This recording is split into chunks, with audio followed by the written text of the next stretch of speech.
Bonjour, Madame Rumba. Bonjour, docteur. Votre mari, il est où? Il garde la voiture, il arrive. Très bien, installez-vous. Bon, qu'est-ce qu'il fait là? Il est un peu lent, non? Je sais pas ce qu'il a fait dans ses lacets, mais alors... Bon, vous allez bien, Madame Rumba? Oh, ça peut aller, ma femme pense si on est là, hein. Ouais. On va régler ça, on va régler ça. Monsieur Rumba! Désolé, je suis un petit peu en retard. Hein. Oui, Vous avez bon. Puccini? Non, on avait dit stop avec Puccini, hein. Dois-je vous rappeler que ça vous a coûté votre dernier mariage? Non, bien sûr. Installez-vous, Monsieur Rumba. Merci. Bon. Vous avez choisi de venir suivre cette thérapie de couple car vous êtes conscient qu'une partition se joue à 4 mains. Et vous rencontrez actuellement l'incapacité de vivre à l'unisson. C'est bien cela? Ah oui, tout à fait. Oui, si on veut, oui.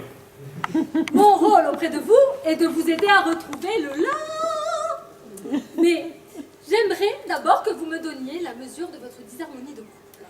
Eh bien, Octave et moi, on peine vraiment à avancer de concert. Entre nous, ce sont que fausses notes, couacs et coups de klaxon. Je voudrais tant qu'on retrouve un terrain d'entente. Qu'est-ce qui vous a plu au départ chez Octave?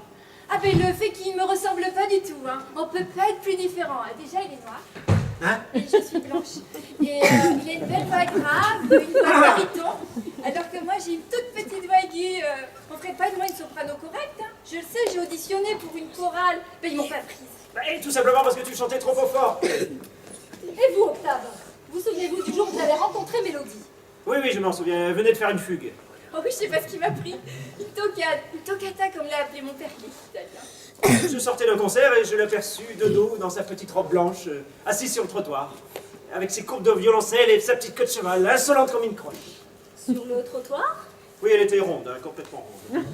C'est la première fois, hein, une cuite complètement diatonique. Alors, je l'ai ramenée chez moi et puis, enfin, je veux dire, elle m'a chanté tous les arias de son répertoire, moderato, sostenuto, scherzando, adagio, et puis sottovoce. Très sottovoce.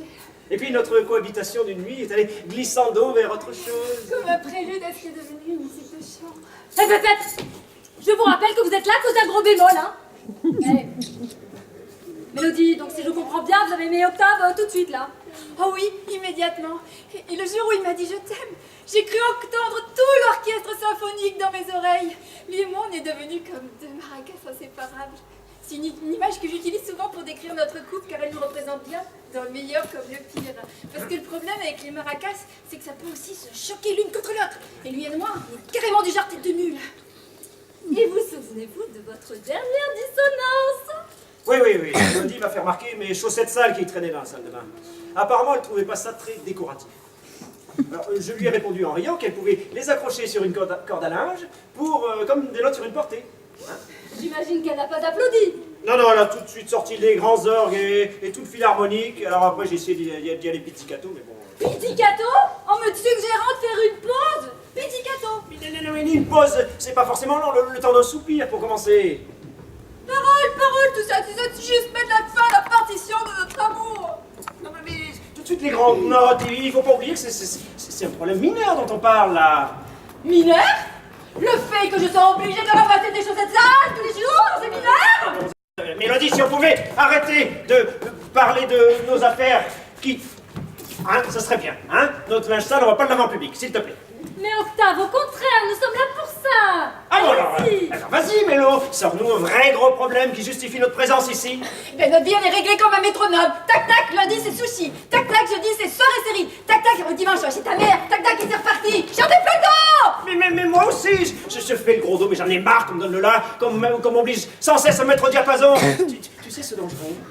Partir avec toi dans une hutte au pays des gammes chromatiques. Oh oui, mais ça, Octave, c'est tout à fait irréalisable. Et voilà, retour au classicisme rationnel. J'en ai marre de cette vie baroque. Je veux retrouver ma petite fugue en croche.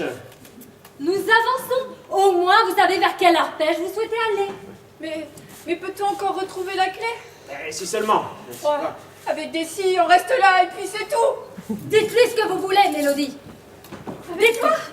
Je veux une ode à la joie, un boogie-woogie, un concerto romantique, une gavotte. Un opéra rock?